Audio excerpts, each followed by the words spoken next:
Body fat එක අඩු වෙන්න වයස ප්‍රශ්නයක්ද? ගොඩක් කට්ටිය මේක හිතන් ඉන්නවා අපි වයසට යද්දී අපේ මෙටබොලිසම් එක ඩවුන් වෙනවා හින්දා අපිට බෑ අවුරුදු 30න් පස්සේ 40න් පස්සේ 50න් පස්සේ weight එක අඩු කරන්න බෑ. ඒක අමාරු දෙයක්. අපි බලමු මේක ඇත්තක්ද කියලා. right මේකට හොඳ ස්ටඩි එකක් කරලා තියෙනවා යුනිවර්සිටි එකකින් ෆොරින් යුනිවර්සිටි එකකින්.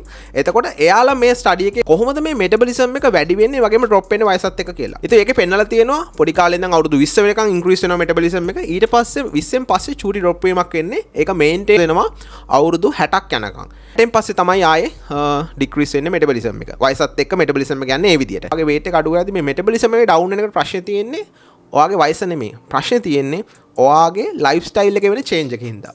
මොකද අවුරුදු 20න් පස්සේ ගොඩක් කට්ටිය බිසි. දැන් තියෙන ඔක්කොම ජොබ්ස් තියෙන ඩෙස්ක් ජොබ්. ඊට පස්සේ ඔයාට වර්ක්අවුට්ස් කරන්න වෙලාවක් නැහැ දැන් ගොඩක් කට්ටියට. ඊට පස්සේ කන දේවල්, කන බොන දේවල්, ශනික දේවල් කන්නේ රිෆයින් ෂුගර්, රිෆයින් කාබ්ස් මේවා තමයි පුරුදු වෙලා තියෙන්නේ. ඒතර මේකත් එක්ක ඔයාගේ ස්ට්‍රෙස් එක වැඩි වෙලා අන්න හින්දා තමයි මෙටබොලිසම් එක ඩවුන් වෙන්නේ. එහෙනම් ඔයා පරක්කු නැහැ අදම ස්ටාර්ට් කරන්න වර්ක්අවුට්ස් කරන්න පටන් ගන්න, ඩයට් එක බැලන්ස් කරගන්න. ඔයා 20 ගණන් වුණත් 30 ගණන් වුණත් 40 ගණන් වුණත් 50 ගණන් වුණත් කිසි ප්‍රශ්නයක් නැහැ. අදම ඔයාට ස්ටාර්ට් කරන්න පුළුවන් ඔයාගේ බොඩි එක රීකොම්පොසිෂන් කරගන්න.